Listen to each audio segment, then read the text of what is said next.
welcome to my channel Supply Chain Knowledge, and today's topic is 9 box and ABC. This is chapter 4, ongoing chapter. So let's begin the topic by our instructor Archit Dwivedi. Friends, आप पहले जाके 1, 2, 3 chapters जरूर देख लीजिए जो मैंने भी आपको बताए स्मॉल बिजनेसेस को मेंटेन करने के लिए मैंने क्या क्या बताया है आपको वो 6 स्टेप्स में। और जो अब मैं बताने जा रहा हूँ ये बहुत ही इंपॉर्टेंट टॉपिक है, आप इसको बहुत ही ध्यान से सुनिएगा क्योंकि इस पे ही पूरी इन्वेंट्री एनालिसिस टिकी हुई है और ये आपको ईजिली नहीं मिलता है। तो चलिए इसमें कोर्स में डाइव इन करते हैं और इसके बारे में समझते हैं। देखिए, पहले मैंने आपको बताया था स्टॉक एनालिसिस कैसे करते हैं, इन्वेंट्री टर्न्स और इन्वेंट्री डेज कैसे मैनेज करते हैं, फिर हम स्टॉकिंग स्ट्रैटेजीज कौन सी लगा सकते हैं अपने स्टॉक को एनालाइज करने के लिए। और ये जो आता है ये 9 बॉक्स, ये चैप्टर 4 में है। ये बहुत ही इंपॉर्टेंट चीज़ है और इसको मैं अब आपको बताता हूँ डिटेल में कि होता क्या है। देखिए, हम लोग ने इन्वेंट्री का स्टॉक एनालाइज कर लिया, सब कुछ कर लिया। अब हमें ये मालूम होना चाहिए कि हमारी जो इन्वेंट्री पड़ी हुई है उसको अगर बहुत सारे पार्ट है तो हम मैनेज कैसे करेंगे। तो उसको मैनेज करने के लिए बहुत, आपने ABC का नाम सुना होगा कि हम लोग उसको डिफाइन करते हैं कुछ कैटेगरीज में उस स्टॉक को। उन कैटेगरीज में डिफाइन करने का स्टॉक का हमारा ऑब्जेक्टिव यही होता है कि हमें ईजिली मालूम पड़ जाए कि कौन सी कैटेगरी में कितनी वैल्यू के पार्ट पड़े हुए हैं और कहाँ पर मैं स्टॉक आउट की कंडीशन में पहुँच रहा हूँ। वहाँ डिसीजन मेकिंग में ये बहुत ही हेल्प करता है, कहाँ मैं स्टॉक आउट की कंडीशन में पहुँच रहा हूँ, कहाँ मुझे रिप्लेसमेंट करना है स्टॉक का, कहाँ पर मेरे पास स्टॉक ज़्यादा पड़ा हुआ है जिनको मुझे एक्सेस एंड ऑब्सोलेंस या मैनेजमेंट ओवरराइड में ले जाना है और मुझे उसमें डिसीजन मेकिंग करनी है, कहाँ पर मुझे प्रोक्योरमेंट करना है, कहाँ पर मुझे ऑप्टिमाइजेशन करना है इन्वेंट्री, कैसे मुझे इंश्योर करना है कि मेरे कस्टमर्स स्टॉक आउट की कंडीशन में ना आए।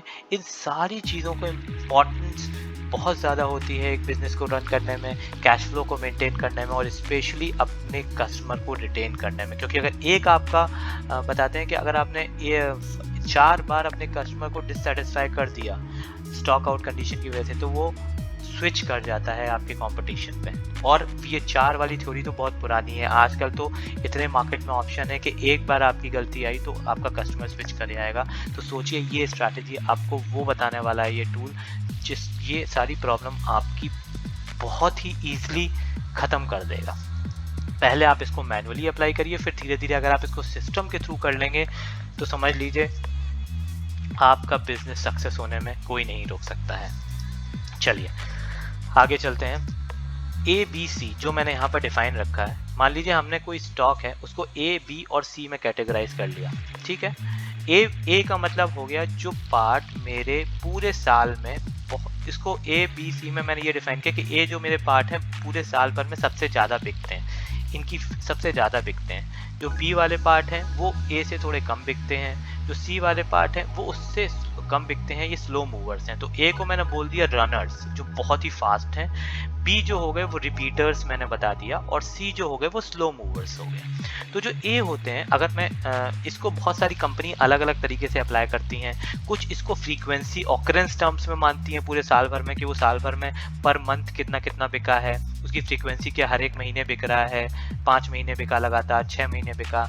तो ऐसे ये बहुत से लोग फ्रीक्वेंसी पे करते हैं, बहुत से लोग वैल्यू में भी लोग बोलते हैं कि भाई मेरे अगर 10,000 के ऊपर के जो पार्ट्स हैं वो A में ले जाता हूँ, 10,000 से 5,000 के बीच में जो पार्ट्स हैं वो मैं B में ले लेता हूँ, 5,000 से नीचे के जो पार्ट हैं वो मैं C में ले लेता हूँ। तो अपनी कंपनी की अलग अलग पॉलिसी होती है, स्टॉकिंग पॉलिसी, उनके हिसाब से डिफाइन करते हैं। लेकिन मेरे हिसाब से आपको हमेशा फ्रीक्वेंसी बेस करना चाहिए। तो फ्रीक्वेंसी बेस का मैं आपको मतलब बता देता हूँ। मान लीजिए आपका 12 मंथ, आपने एक एनुअल ले लिया, आपके 12 मंथ्स हैं, आपका कोई एक पार्ट है, मान लीजिए एक बम्पर पार्ट है, वो आपने A में ये देखा कि अगर वो पूरे साल भर में 9 मंथ बिका, मतलब 1 to पूरे साल भर में वो 9 टाइम्स बिका है अलग अलग मंथ में, जनवरी में बिका, फरवरी में बचा, फिर जून में बिका, जुलाई में बिका, ऐसे कर करके वो सेल हुआ है 9 टाइम्स, 9 और 9 के ऊपर, तो वो हमने A में ले लिया। फिर 9 से 5 के बीच में अगर जो बिका है उसको हम लोगों ने ले लिया B में, और अगर 5 से कम में जो सेल हुआ है उसको, वो कम फ्रीक्वेंसी में सेल हुआ, उसको हमने C ले लिया।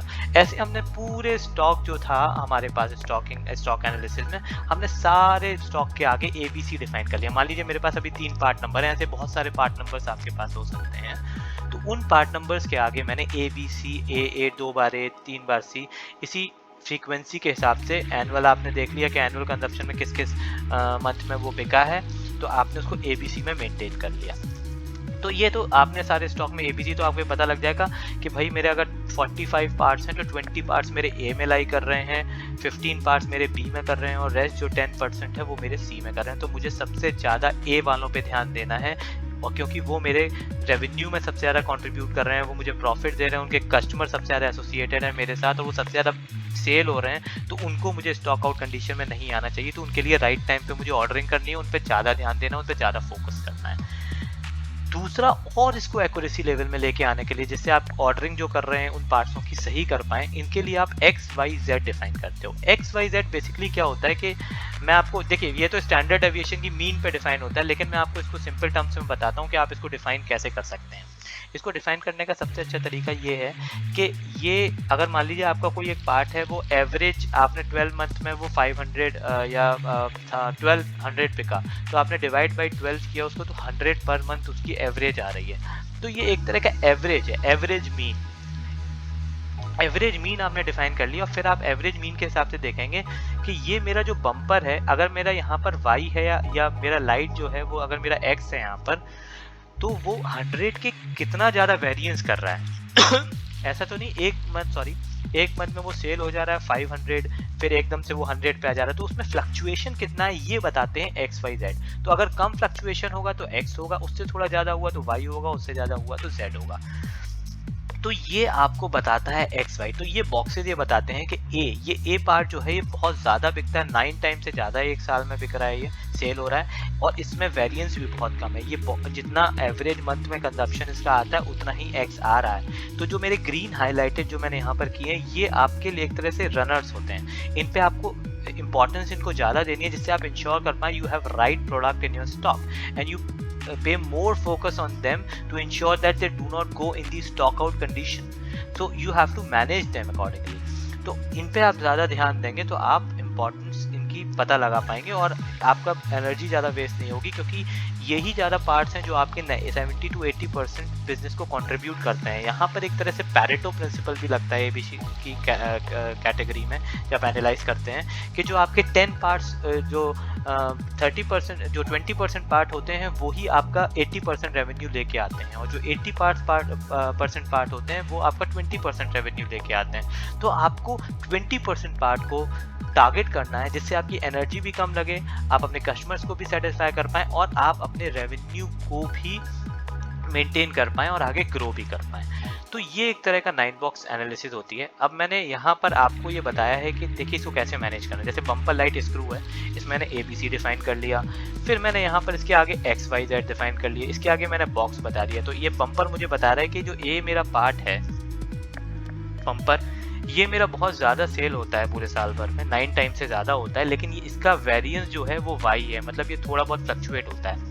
अगर इसका 100 मेरे पास स्टॉक है और इसका कंजप्शन एनुअल कंजप्शन 50 है, तो ये कभी 50 हो जाता है हर एक मंथ एनुअल कंजप्शन, कभी ये 3 बिकता है तो कभी एकदम से 8 बिक जाता है, फिर कभी एकदम से 1 बिकता है। तो इसमें वेरिएंस ज़्यादा है, तो इसमें ऑर्डरिंग मुझे थोड़ा सोच के करनी पड़ती है वेरिएंस के मीन को डिसाइड करते हुए। अब इस एक्सेल में भी मैं आपको इसको पूरा करके दिखा सकता हूँ कि एक्सेल पे हम लोग कैसे मेंटेन करेंगे, लेकिन वो मैं तब करूँगा जब इस वीडियो को लाइक करेंगे और आप ये बताएंगे कि आपको ये वीडियो कैसा लगा। तो फिर मैं पूरा 9 बॉक्स आपको एक पूरी एक्सेल पे करके बताऊँगा कि एक्सेल पे हम लोग क्या करते हैं, हम लोग उसमें ग्राफ्स कैसे बनाते हैं, हम लोग उसको एनालाइज कैसे करते हैं अगर फर्दर डिटेल्स में, या मैं इसका एक सेमिनार भी ऑर्गेनाइज कर दूँगा जिसमें आप लोगों को बहुत हेल्पफुल होगा, क्योंकि इस टॉपिक को 10 मिनट के वीडियो में 12 मिनट के वीडियो में कवर करना बहुत मुश्किल होता है, लेकिन मैंने आपको इसका क्रक्स बता दिया है और मेरे ख्याल से इसी से ही आपको समझ में आ जाएगा बहुत कुछ। जो फॉर्मूलाज होते हैं एक्सेल पे कुछ होता है वो मैं आपको अलग से बता दूंगा, वो आपके कमेंट्स और लाइक्स पे डिपेंड करेगा। तो चलिए फ्रेंड्स, ये मैंने आपको बताया, बहुत ही इंपॉर्टेंट टूल है ये इन्वेंट्री को मैनेज करने का, स्पेशली स्मॉल बिजनेसेस को मेंटेन करने का। इस वीडियो से रिलेटेड आपको कोई भी क्वेश्चन है तो आपको लाइक और अपने क्वेरीज आप कमेंट्स में जरूर पूछिए, मैं उनको रिस्पॉन्स करूँगा और आपको इसमें क्लैरिफाई भी करूँगा।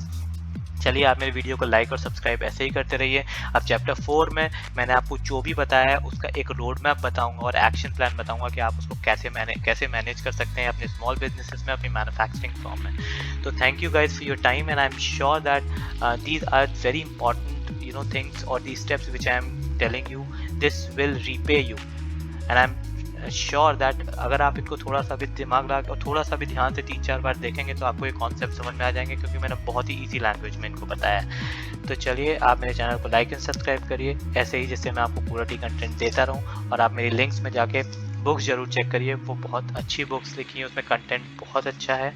अगर आप उनको चेकआउट करेंगे तो आपकी बिजनेस में और आपके करियर में आपको ज़रूर एज देंगी।